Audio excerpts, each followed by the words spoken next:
Je m'appelle Jean-Pierre Gallo, je suis retraité de l'industrie aéronautique et d'une industrie qui est très européenne et internationale puisque je travaillais chez Airbus.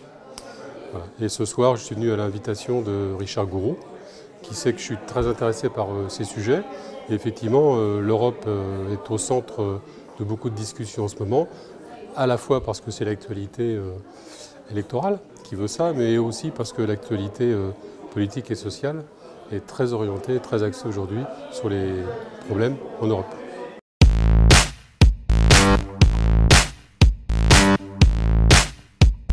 Dans la question de départ qui était comment faire augmenter le taux de participation à une élection, c'est une des réponses possibles.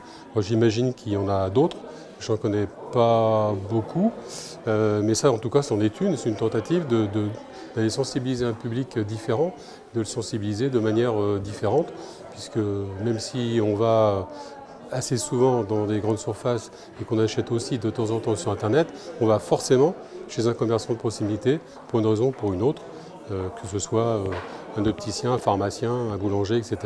Donc c'est un endroit de passage important sur lequel on peut effectivement diffuser de l'information.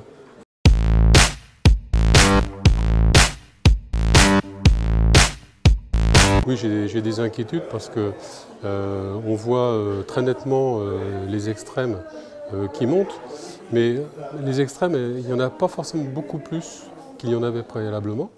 Par contre, on voit le milieu, si j'ose m'exprimer ainsi, qui lui diminue. Donc mécaniquement, quand le nombre de votants diminue, si les extrêmes en termes de quantité restent les mêmes, leur pourcentage augmente.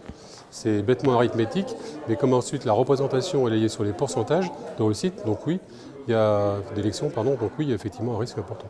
Donc qu'est-ce qu'on pourrait dire aux gens pour leur donner envie d'aller voter un beau dimanche de mai alors qu'ils ont d'autres choses à faire? C'est un vaste sujet, derrière il y a une question d'éducation. On oublie trop souvent que nos générations précédentes se sont battues pour aller voter. Les femmes oublient peut-être un peu trop vite qu'elles n'ont pas eu le droit de vote pendant très longtemps et qu'aujourd'hui elles l'ont, donc c'est devenu un acquis. Un des intervenants tout à l'heure a dit l'Europe, les gens y croyaient après la guerre, parce qu'il y avait une question de sécurité. Aujourd'hui, il n'y a plus cette question de sécurité, donc on ne s'y intéresse plus. Donc sur le vote, c'est un peu pareil.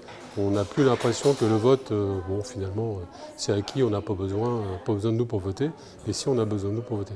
Donc il y a forcément une question d'éducation aussi à remettre au centre du sujet, et puis quand même réexpliquer comment ça fonctionne, et réexpliquer que même si c'est qu'une petite voix, un petit bulletin, ben, finalement il compte, et qu'on a quand même réussi à exprimer ce que l'on souhaitait, qu'on soit pour ou qu'on soit contre. Pour me concernant, vous l'avez bien compris, mais au moins l'exprimer. Merci beaucoup. Avec plaisir.